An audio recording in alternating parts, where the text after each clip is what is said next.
Off camera, just below me, are 25 books I'm sending to CGC for a pre-screen submission.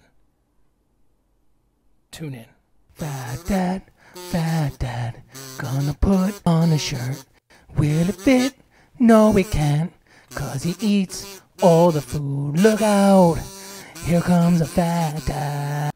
Hi, this is Will of Fat Dad Comics, and just below me, off camera, are 25 books I'm going to send off to CGC. Now, the books that I chose to send, or am choosing to send to CGC, are books that I either feel like have a good chance of being bought on the market, B, have some kind of nostalgic reasoning behind it, or C, have some nostalgic reasoning behind it. Because this is like my mentality here. I want to be able to make some money. You know, my approach to selling books, I figure I could sell them for, I look at them as like $100, anywhere between $75 to $100 each, unless they're major keys. Now, because there are tiers involved with getting books slabbed and then selling them in the market for fair market value. If you don't have the bread to buy some of these giant grails, I see a lot of guys who are capable of getting really big grails and constantly selling these things. If the tier is like, tier 1 is, like minor keys and some keys that are under $100 to $200 each, that's the tier I'm in. I'm at the bottom. I'm bottom of the barrel. It is what it is. And then you have other tiers where guys will get more major keys that they can obtain and turn around. And then there are guys who can get the holiest of grails and constantly are they could carry that I'm a dealer title. I am not a dealer by any stretch of the imagination. As a matter of fact, I kind of went down a rabbit hole when it came to collecting. I honestly wanted to justify the amount of money I spent on comic books because I just started recollecting, and I thought I would sell books that were reasonably priced in the raw, and then I could get them graded and send them out. And then I learned that there's just so much involved with it, so much thinking, so much trial and error involved with this thing in particular. And so I thought I'd share with you the books that I am going to get pre-screened, 25 books I'm going to get pre-screened for a 9.8. Without further ado, I'm going to show you guys 25 books that I will submit to CGC for a pre-screen. Over here is the packaging slip. I'm not going to show you it because I'm going to show you the books anyway. So the first one is going to be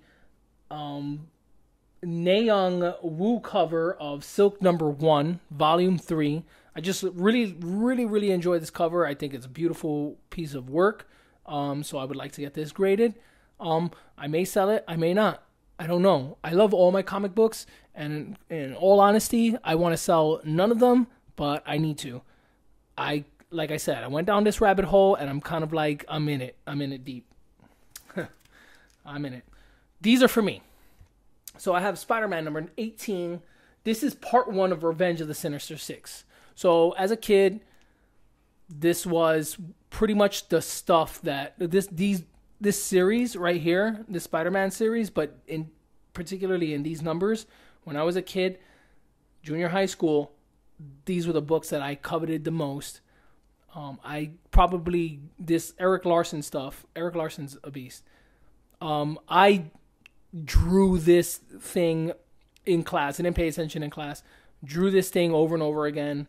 I don't know how many times. Like, Eric Larson's Spider-Man is to me is my favorite, and it might be because I'm a kid. When I was a kid is when I discovered comic books or really paid attention to comic books. I always knew they were around. All right, so second one I'm going to do is going to be Spider-Man number 19, part of that Revenge of the Sinister Six series. This is also Eric Larson. This is wonderful cover. Drew this 1 trillion times as a kid. Spider-Man number 20, Revenge of the Sinister Six, part 3. Then we have number 21 of that very same series. I have so this is a 6-part series. So this is number 21, Revenge of the Sinister Six, Spider-Man number 21, part of that series. One of my favorite covers with Deathlock on it. Okay. I don't know why, but when I was a kid, I could never find this thing. I was always missing this one. I looked. My friend Javier had it, that guy, and I wanted to steal it. And you know what? I didn't steal it. Instead, grown-ass man, bought this. I actually have 2 of these. Bought this. I'm going to try and get this graded. I'm going to keep this for me. This is for me. For me.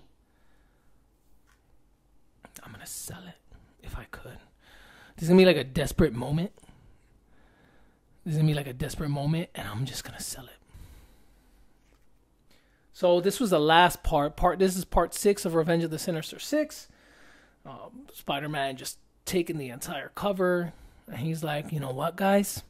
I was beat up, failing for the first 5 issues. Because, Revenge of the Sinister Six. And it's fitting for No Way Home, by the way. You know what, guys? I'm whooping ass. So there's that. Okay. And Spider-Man issue number 50. The eyes. They have these holographic eyes. Looks like Kraven Hunter. I don't know who that is. There. This is a dope cover, man. This is number 50. Spider-Man number 50. Holographic eyes. Milestone cover for that series. Then Todd McFarlane and Eric Larson and all those guys moved on to do their Image thing. And, it is what it is. This one is a hot boy. This is Spider-Man 2099. We all saw, the Spider-Man in the something into the multiverse trailer drop, the teaser. This guy showing up, and now these things that you could buy for like $5 are selling for 40, 45, 50, just egregious numbers. I happen to buy this for pretty much that like $5 to $10 price. I don't remember. It was just a beautiful cover copy.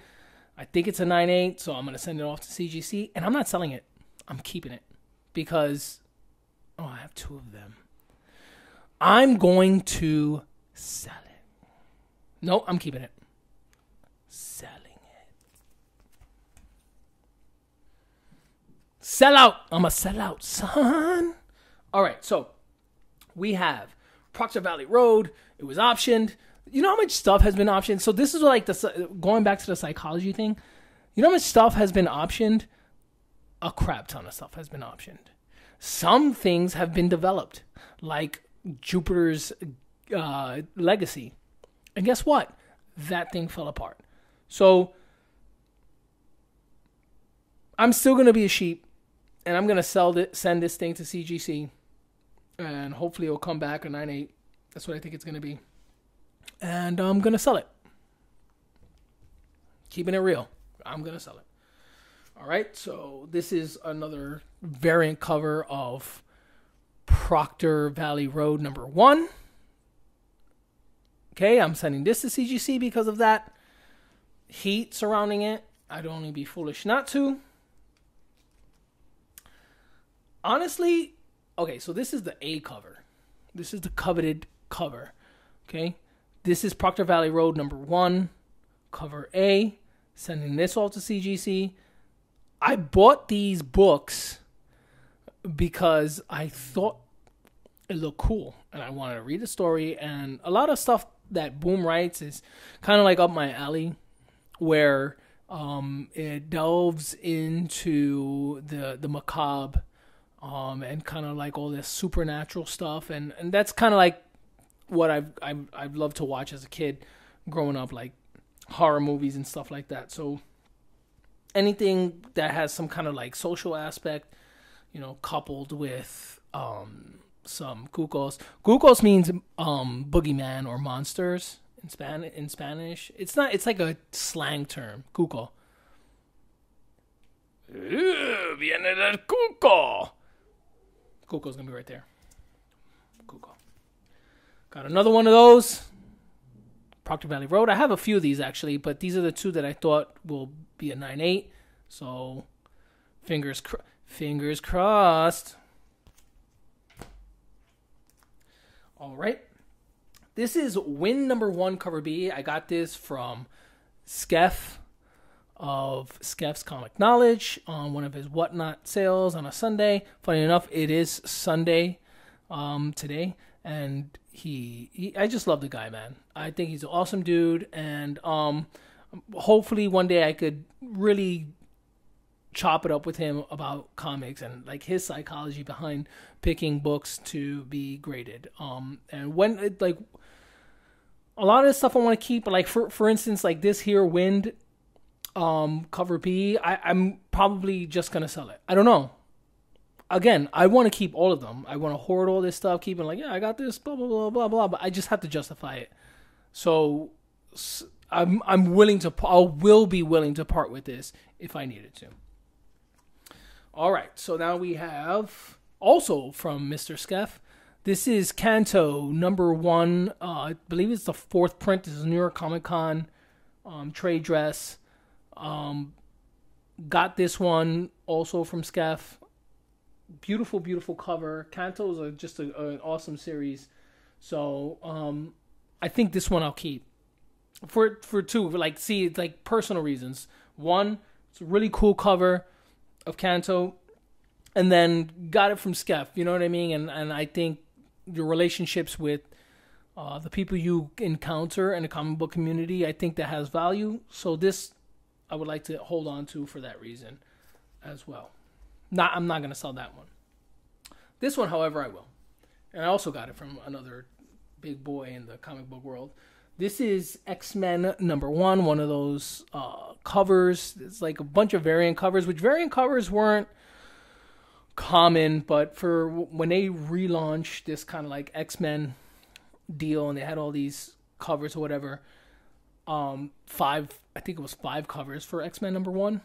Then I have all of those. This one in particular, I like. I may keep it. I don't know.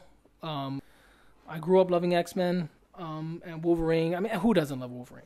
But I feel like Cyclops gets a bad rap. Deservingly so. All right. Keeping that one. We're selling it. God knows when. All right. So this is I have 2 of these here, and there's like, it's a minor key, right? So I have Amazing Spider-Man number 17. This is that female version of Electro. And so because I have 2 of these, I thought, and this one looked clean as all hell, I thought I'd get it graded. And just have it part of my collection. Like for me, Spider-Man does not deserve to be sold for the most part, unless I have doubles, because I love Spider-Man. If I buy something Spider-Man, ASM in particular, I'm likely to keep it unless I have more than 1 copy. So there you go. Just because we have Spawn Universe number 1. Listen, gotta get it slabbed. Likelihood that I'll sell it is quite high, and it's not gonna be for a lot of money either. But this, again, what is the psychology behind what people choose? My psychology is I bought it for cover price. I could sell it for like whatever X amount of dollars, $50 to $75. Make a little bit of money on it. And if it heats up, I could sell it for more. And that is my psychology. If I could get something for just a few dollars and sell it for 100 or more, then it's worth it for me. Even if I sell something at like $75, or that I bought at cover price, it's a profit. Like I spend maybe between shipping and grading, I spend maybe $35 to $40 on it if I sell it for, and then $5 for the book. So let's say 50, make $25, anywhere between $25 to $50 on the book. That's cool. I could take those $50 and then I could go ahead and purchase some more Amazing Spider-Man because I really want to complete. That's actually my mission. I want to have Amazing Spider-Man 1 through 800 and whatever the hell we're up to. 800 and blah, blah, please. That's what I want to do. Likelihood within my lifetime?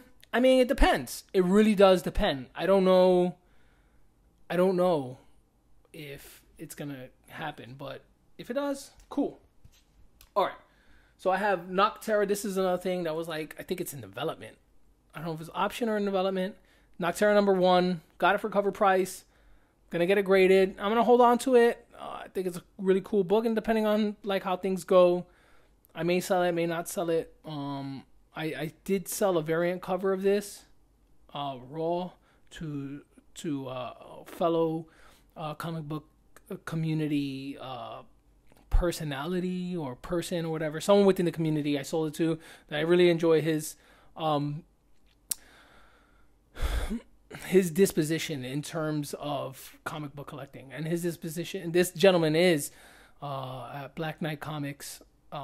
He just loves comic books, and he loves everything associated with it, including the joy people feel having particular books. So he's like a kid in a candy shop, and something about the way he feels about comics is really pure. All right, so I have Oblivion Song number 1. This is also going to be something that I will hold on to. I have 2 copies of this book. If this comes back a 9.8, I will likely sell it and then just hold on to my raw copy, because I like, truth be told, I like raw comics better than slappy books. I really do, because I like the idea that I could physically touch it and then read it. Besides all the horror stuff that DC does, particularly Nice House on the Lake, I think Batman's the only series that I like or I want to collect.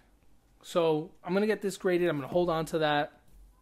I have 92, cover A. Batman number 92, cover A. So I'm going to hold on to that one. So we have this James Tynion IV goodness over here. This is Batman number 106. This is the cameo appearance of Miracle Molly. So, I thought I'd get this graded. I think she's just a dope character. So, and this cover is really amazing. So if I could get this in a 9.8, I mean, that'll be great. Okay. I also have here Department of Truth number 1, cover B. I actually was putting this up for sale, and I put it up for sale on Instagram Live. No one bought it. I get it slabbed. Beautiful cover. And talking about Department of Truth number 1, this is the final book of the 25. This is Department of Truth number 1, cover A. So I also got this for cover price, and like I could sell it for X amount, whatever fair market value is for these books. I could sell it, and I feel comfortable with the fact that I can sell it and make a decent amount of money on it. And I will continue to buy books that I really, really enjoy, and I could hold for my personal collection. Also, contribute to content. I mean, for content that I'm making, all of this stuff matters. So I guess what I'm trying to say here is stay tuned and keep collecting.